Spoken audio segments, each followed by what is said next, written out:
Bonjour à tous, voici une petite vidéo pour vous parler des propriétés du rectangle, notamment sur ses côtés et ses diagonales.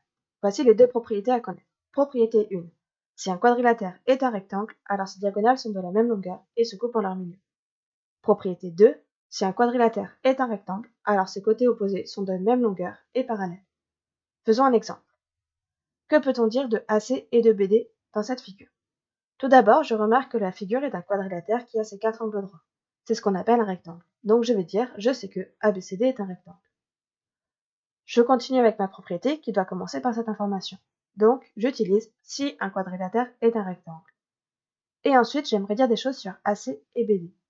Je remarque que AC et BD sur cette figure, ce sont les diagonales. Donc j'aimerais que ma propriété parle de diagonale. Et ça tombe bien, je viens d'apprendre que si un quadrilatère est un rectangle, alors ses diagonales sont égales et se coupent en leur milieu. Donc je vais pouvoir conclure que AC et BD sont de la même longueur et vont se couper en leur milieu. C'est ce que j'écris dans ma conclusion. Je peux aussi tout à fait le marquer en codage sur ma figure. Faisons un deuxième exemple. Que peut-on dire de AB et de DC sur cette figure? Comme tout à l'heure, cette figure est toujours un rectangle puisque c'est un quadrilatère qui a ses 4 angles droits. Donc ce sera encore une fois mon début. Je sais que ABCD est un rectangle. Comme tout à l'heure, la propriété doit commencer par mon je sais que. Donc j'utilise si un quadrilatère est un rectangle. Et j'aimerais dans ma conclusion parler de AB et de DC. Je remarque que sur ma figure, AB et DC sont des côtés qui sont l'un en face de l'autre, ce qu'on appelle des côtés opposés. Donc j'aimerais parler d'une propriété qui parle de côtés opposés. Et ça tombe bien, je viens d'apprendre que si un quadrilatère est un rectangle, alors ses côtés opposés sont de même longueur et parallèles.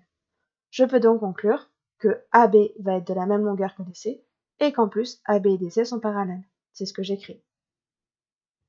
Je peux aussi rajouter le codage qui correspond. AB et DC sont égaux. Attention, je ne peux pas rajouter de codage pour dire que AB est parallèle à DC. Grâce à cette propriété, et avec quasiment la même rédaction, j'aurais pu aussi conclure que AD est égal à BC et que AD est parallèle à BC. Dans un exercice, je ne mets pas cette information puisqu'elle n'était pas demandée, mais ici cela peut être intéressant d'aussi le rajouter sur mon rectangle.